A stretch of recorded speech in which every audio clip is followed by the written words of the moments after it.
जीवित परमेश्वर की जीवित हजूरी में। हालेलुया। अपने पड़ोसी को बोलो, बोलो साल्वेशन फ्री है, मुक्ति फ्री है, लेकिन मसीह का एक मूल्य है। हालेलुया। अब आए, आपने यीशु मसीह को कबूल किया, आपने कुछ नहीं दिया, फ्री है, क्योंकि साल्वेशन क्या है, लेकिन मसा फ्री नहीं, और मसा पैसों से खरीदा नहीं जा सकता। मसीह के लिए आपको मूल्य देना पड़ता है। आपको क्या देना पड़ता है? मूल्य देना पड़ता है। आज जो गीत आप सुनते हो, यहां पे वर्शिप सुनते हो, जिन वर्शिपर ने ये गीत गाए, सारी उम्र उनके कोई बेबी नहीं हुआ, पूरी उम्र। और जब उनके स्पिरिचुअल सन्स और डॉटर से मेरी बात होती है तो वो बोलते हैं सारी सारी रात वो प्रार्थना करते थे और बाइबल पकड़ के बैठते थे, और खुदावंद जब मर्जी कोई नया गीत देता था उसको लिखते थे और उसी समय ट्यून बनाते थे। पर आजकल के वर्शिपर को यह मालूम नहीं, उनको यह मालूम है कि बाल स्ट्रेट होने चाहिए जब पिक्चर हमारी खींची जाए, पर आत्मा स्ट्रेट हो ना हो। क्योंकि आपके कपड़े अच्छे और बाल स्ट्रेट तब अच्छे लगते हैं जब आपकी आत्मा भी स्ट्रेट और अच्छी हो। मैं आप में बिजी हो सकता हूं, जितनी बड़ी यहां चर्च है, जितनी बड़ी गुरदासपुर चर्च है, रोज 500 विजिट कर सकता हूं, लेकिन आप मुझे कभी बाहर नहीं देखते हो। बताओ जलंधर के लोग कितने दिन मुझे हफ्ते में बाहर देखते हो? अच्छा, मेरे मोहल्ले के यहां पे आते हैं लोग, वही बताओ कितनी देर मुझे मोहल्ले में देखते हो? आज प्रॉब्लम ये है कि दूसरे की तरक्की जब दिखती है, उन्हें लगता है कि हम सेम कॉपी करेंगे, ऐसे ही गाएंगे या ऐसे कुछ कर लेंगे और हम कामयाब हो जाएंगे। और जब गीतों को सुना जाता है तो कोई मसा नहीं है। आजकल वर्शिप में ऐसा लगता है बॉलीवुड के सॉन्ग सुन रहे हैं, लगता ही नहीं जीसस क्राइस्ट का सॉन्ग सुन रहे हैं। बीच गाने में कहीं मसीह नाम आ जाता, पता लगता है अच्छा क्रिश्चियन सॉन्ग है, तो ऐसा लगता है कि शायद बॉलीवुड की शूटिंग चल रही है, कोई अच्छा सॉन्ग है, सोशल सॉन्ग चल रहे हैं। हाँ, जो सॉन्ग आप सुन रहे हो ना, ये वो वर्शिपर्स ने गाए जिनके सारी उम्र बेबी नहीं हुआ, और खुदा बात करता था उनसे। साई रात प्रार्थना में बैठते थे, बाइबल खोली होती थी, नई धुन मिलती थी, और देखो अलग अलग धुनों के सॉन्ग होते थे, क्योंकि परमेश्वर अलग अलग धुनों में उनको लेके जाता था। मैं आपको मूल्य की बात कर रहा हूं। साल्वेशन फ्री है, मुक्ति फ्री है, लेकिन जो आप चाहते हो खुदा आपको इस्तेमाल करे, या खुदाबंद वो चीजें आपकी लाइफ में करे जिसके लिए आप बुलाए गए हो, वो फ्री नहीं, वो आसान नहीं। हालेलुया। और ऐसे लोग भी हैं जो 1 घंटा भी प्रार्थना नहीं करते, और सोचो उनके केस अभी खोल के देख लो, एक को खड़ा करो, बोलो क्या केस है, केस वो इतना लंबा आपको बताएगा, आप बोलोगे भाई इतनी प्रॉब्लम है तेरी लाइफ में, प्रार्थना कितनी करता है तू? 15 मिनट। अच्छा, केस तेरा कैंसर वाला है और खाता तू पैरासीटामोल है, खाता तू क्रोसिन है, लेकिन प्रॉब्लम तुझे कैंसर है। भाई कैंसर पैरासीटामोल से ठीक नहीं हो सकता, तुझे वही दवाई खानी पड़ेगी जो कैंसर के लिए बनी। तेरा केस इतना बड़ा है, तेरी प्रेयर 15 मिनट है। तेरा केस इतना बड़ा है, तेरी प्रेयर आधा घंटा है। यीशु मसीह ने क्या तुम 1 घंटा भी मेरे साथ जाग नहीं सके? प्रार्थना करो ताकि तुम परीक्षा में ना पढ़ो। 1 घंटा तो उन लोगों के लिए है जो परीक्षा में नहीं पढ़ना चाहते। सिर्फ परीक्षा में ना पढ़ना 1 घंटा प्रार्थना है, नहीं तो 2 घंटे 24 मिनट प्रार्थना और बाइबल आपकी बनती है रोज आपके टाइट के हिसाब से।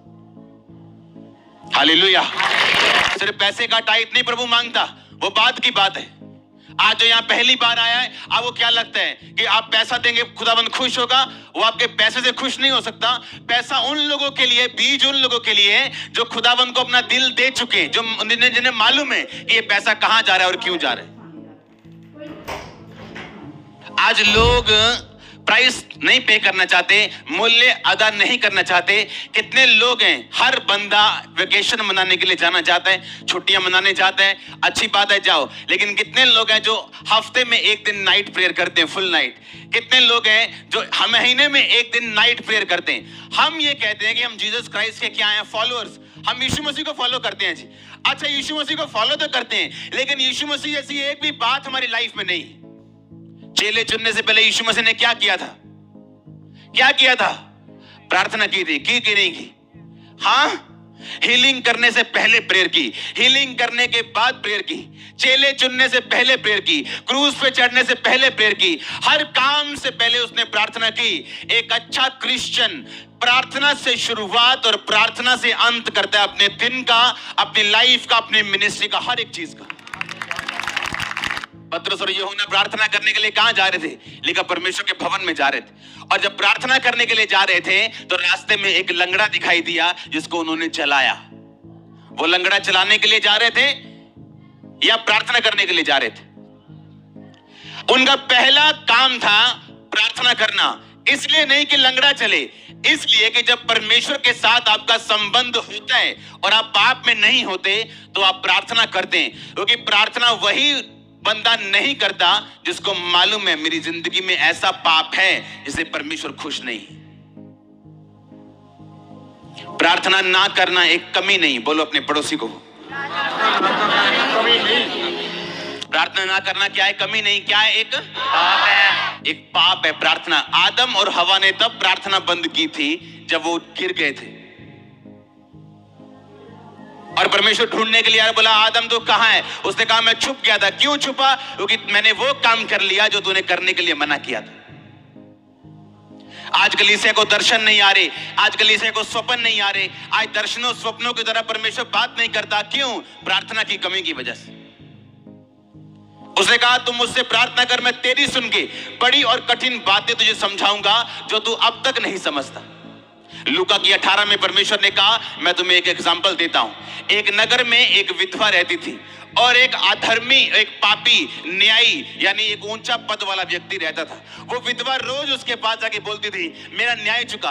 यीशु मसीह ने कहा कितने समय तक तो उसने नहीं माना, पर एक दिन उसने क्या सोचा कि मैं क्यों ना इस विधवा का काम कर दूं, क्योंकि ये बार बार मेरी नाक में दम कर रही। यीशु मसीह ने कहा देखो वो अधर्मी, वो पापी क्या सोचता है, तो क्या मैं अपने चुने हुओं का न्याय नहीं करूंगा? क्या वो जो दिन रात मेरे नाम की दुहाई देते हैं, क्या मैं उनकी प्रार्थना नहीं सुनूंगा?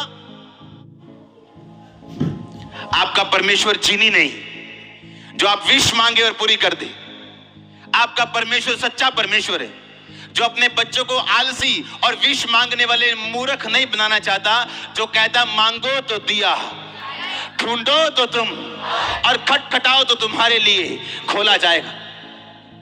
एक चर्च एक अच्छे साउंड का या अच्छे अरेंजमेंट का नाम नहीं। No no no no no, ये चर्च तब से सामर्थ्य है जब साउंड शुरू भी नहीं हुआ था, जब माइक हेलो हेलो भी नहीं होती थी, बिना बक्से की मीटिंग होती थी और इतनी ही सामर्थ्य होती थी। आज कितने लोग हैं जो नाइट प्रार्थना करते हैं, कितने लोग हैं जो रोज प्रार्थना करने के लिए आते हैं, तो कितने लोग हैं जो रोज 2.5 घंटे ज्यादा प्रार्थना करते हैं? बहुत कम, इसलिए रिजल्ट कम है। टेस्टिमनी भी 1 लाख लोगों में से 10,000 लोगों की। परमेश्वर ने कहा सुसमाचार सबके मन में विश्वास के साथ नहीं बैठा, क्योंकि सुनने वाले ने उसे ग्रहण नहीं किया। एक बंदा बैठा है, सेम गवाहियां सुन रहा है, सेम वचन सुन रहा है, सेम सब कुछ देख रहा है, पर एक बंदा विश्वास के साथ रिसीव कर रहा है कि नहीं, मैंने परमेश्वर के सामने कोई कंडीशन नहीं लगानी कि पहले ये काम करेगा मैं तुझे मानूंगा। बाइबल कहती है वो सब कुछ पूरा कर चुका और कहता अगर तू विश्वास करे तो मैं तेरी जिंदगी में काम करूंगा। That's it. हालेलुया। आज यूथ प्रार्थना किस लिए कर रहे हैं? आज वो रोजे किस लिए रख रहे हैं? मुझे मसा चाहिए। मसा चाहिए कि खुदा चाहिए? मसा चाहिए कि खुदा चाहिए? अगर खुदा होगा तो मसा अपने आप आ जाए, अकेला मसा होगा वापिस चला जाए। खुदा चाहिए कि मसा चाहिए? हमेशा मैं बोलता हूं लोगों की कामयाबी को मत देखो अकेला, उस कामयाबी के पीछे उसके मूल्य को देखो जो उसने अदा किया है। आमीन। उसका मूल्य जो उसके पीछे अदा किया गया वो देखो। मैं लोगों को बता दूं कि जब प्रार्थना के रूम में हम जाते थे, आज भी तो 8 घंटे जब बैठते हैं बिना विषय के प्रार्थना करते हैं, बिना विषय के बैठे, वर्शिप, प्रेयर, बाइबल, बिना विषय के। जब आप उठते हो मॉर्निंग तब हमारी गुड नाइट शुरू होती है, जब आप सोते हो तो प्रार्थना की जिंदगी हमारी शुरू होती। हालेलुया। बाइबल कहती है यीशु मसीह सारी रात प्रार्थना करते थे, लिखा पहाड़ पर सारी रात उसने बिताई। लिखा जब यीशु मसीह क्रूस पे चढ़ने वाले थे तो लिखा वो तड़के आके मॉर्निंग प्रार्थना करने के बाद परमेश्वर के भवन में सब लोगों को शिक्षा देते थे, और रात को किसी होटल में नहीं बल्कि प्रार्थना के लिए पहाड़ पे वापस चले जाते थे अपने चेलों के साथ। अपनी बाइबल को खोलो, सब जन दूसरा राजा उसका 2 बाब उसकी 11 आयत को मैं पढ़ूंगा। उसमें लिखा, वो चलते चलते बातें कर रहे थे कि अचानक एक अग्नि में रथ और अग्नि में घोड़ों ने उनको अलग अलग किया और एलिया भवंडर में होकर स्वर्ग पे चढ़ गया। और अलीशा देखता और पुकारता रहा, हाय मेरे पिता, हाय मेरे पिता, हाय इज़राइल के रथ और सवारों। जब वह उनको फिर ना देख पड़ा तब उसने अपने वस्त्र फाड़े और फाड़ कर 2 भाग कर दिए। उसने एलिया की चद्दर उठाई जो उससे गिरी थी और वो लौट गया और यरदन के तट पर खड़ा हुआ। तब उसने वो एलिया की चद्दर जो उस पर से गिरी थी पकड़कर जल पर मारी और कहा, एलिया का परमेश्वर यहोवा कहाँ है? जब उसने उसको जल पर मारा तो जल इधर उधर 2 भाग हो गया और अलीशा पार हो गया। सब तारीफ करो जोर से। बाइबल कहती जब अलीशा ने उसको स्वर्ग पे जाते हुए देखा तो क्या पुकारा उसने? हाय मेरे, हाय मेरा, के हाय मेरा मसा, हाँ हाय मेरा मसा, के हाय मेरा पिता, के हाय मेरी तनख्वाह। हाँ कहता हाय क्या उसका बाप था? वो कौन था उसका?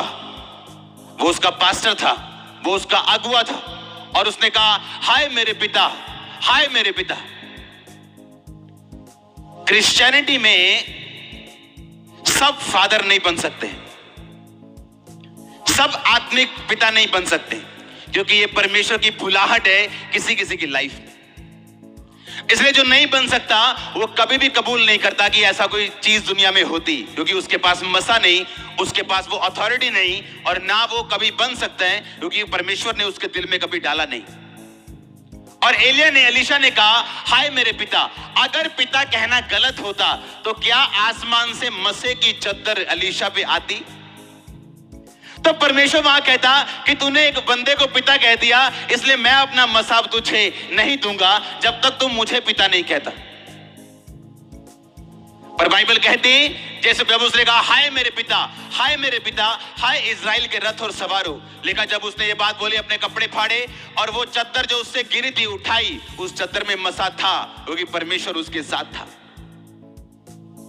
पौलुस ने कहा तीमुथियुस को, कहता हे मेरे बेटे, उन भविष्यवाणियों के अनुसार जो तेरे विषय में की गई तो अपनी अच्छी लड़ाई को लड़। क्योंकि क्रिश्चियनिटी में फोकस से हटना बड़ी आसान चीज है, मसीहत में चलते हुए गिरना बड़ी आसान चीज है। और बाइबल कहती है पौलुस जो एक स्पिरिचुअल फादर फिगर था, उसने कहा हे मेरे बेटे, सुसमाचार सुनाने के द्वारा मैं तुम्हारा पिता हुआ, इसलिए मैं तुमको सलाह देता हूं कि उन भविष्यवाणियों के अनुसार जो तुम्हारे विषय में की गई अच्छी लड़ाई को लड़। मूर्ख होते हैं वो लोग जिन्हें मेंटर की आवश्यकता नहीं, और या जो डिसऑनर करे, क्योंकि जो वो बो रहे हैं वो काटेंगे। मैंने जो बोया मैंने काटा, आज मैंने ऑनर काटा है। ऐसा ऑनर जो शायद आपको भी मालूम ना हो, जो मेरी लाइफ में अभी है। ऐसी शांति, ऐसी ब्लेसिंग, ऐसी आप इमेजिन कर सकते हो एक चर्च ओपन हो और 4 हफ्तों में वो 10,000 क्रॉस कर जाए।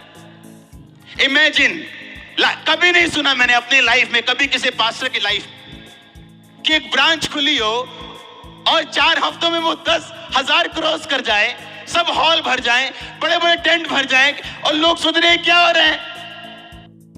सुनो, जो घुटनों पे काम करना जानते हैं वो शरीर से काम नहीं करता।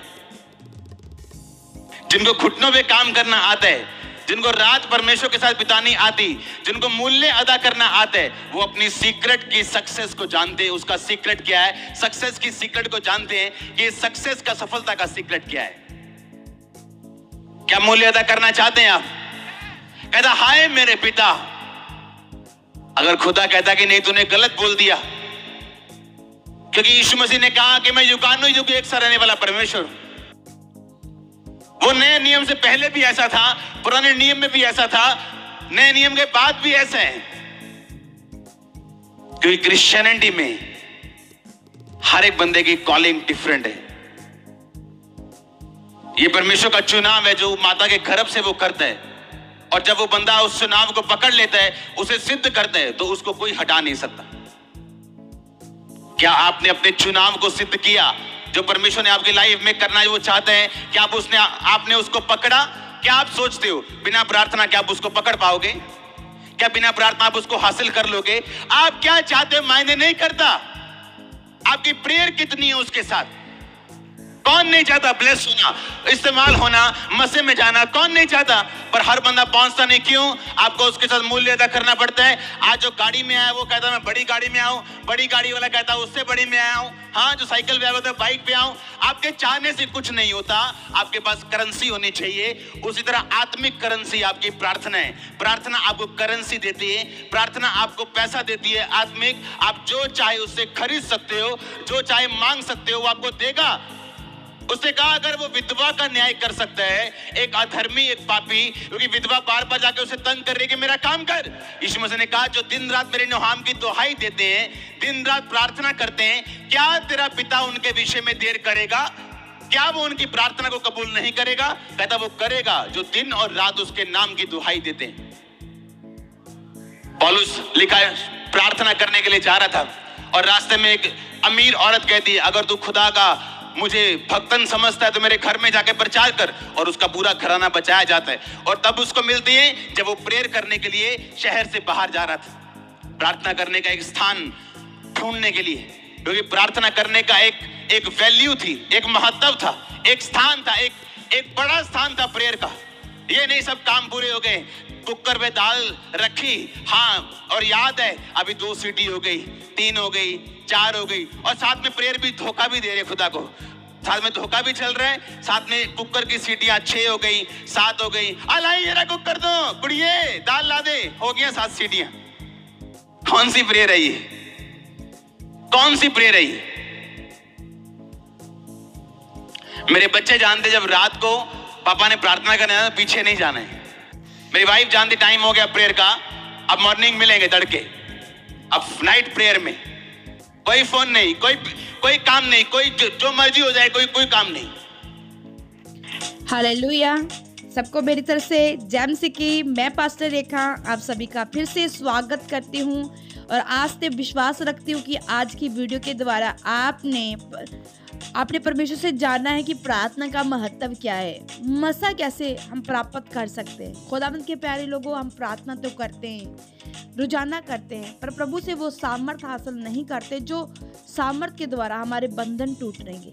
क्योंकि जब आप प्रार्थना करते हैं तो आपने प्रार्थना कैसे करनी है ये सीखना है, ना कि अपनी राशन लिस्ट को लेके परमेश्वर के सामने जाना, अपने ही दुखों को रोते रहना है परमेश्वर के सामने। खुदाबंद के प्यारे लोगों, परमेश्वर के साथ बैठिए और मांगिए परमेश्वर से कि परमेश्वर मुझे मसा चाहिए, मुझे सामर्थ चाहिए, वो सामर्थ जो गढ़ों को हिला देती है, वो सामर्थ जो शैतान को कमजोर करती है, शैतान को नाश करती है, उसकी प्लानिंग को नाश करती है। प्रभु मुझे वो सामर्थ चाहिए।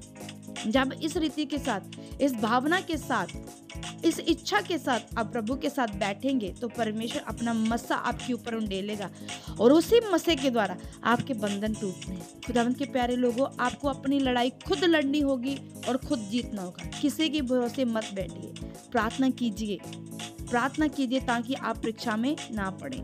Hallelujah, hallelujah. मेरा विश्वास है कि आज की इस वीडियो के द्वारा आपने बहुत कुछ सीखा खुदा के दास के द्वारा कि हमें क्या करना चाहिए, अगर हम अपनी लड़ाई में लड़के जीतना चाहते तो हमें क्या करना चाहिए। हालेलुया। प्रभु आपको बरकत दे, प्रभु आपको आशीष दे। मेरा निवेदन है आप इस चैनल को लाइक करें, चैनल को सब्सक्राइब जरूर करें ताकि हम और भी ऐसी वीडियो आपके लिए लेके आए।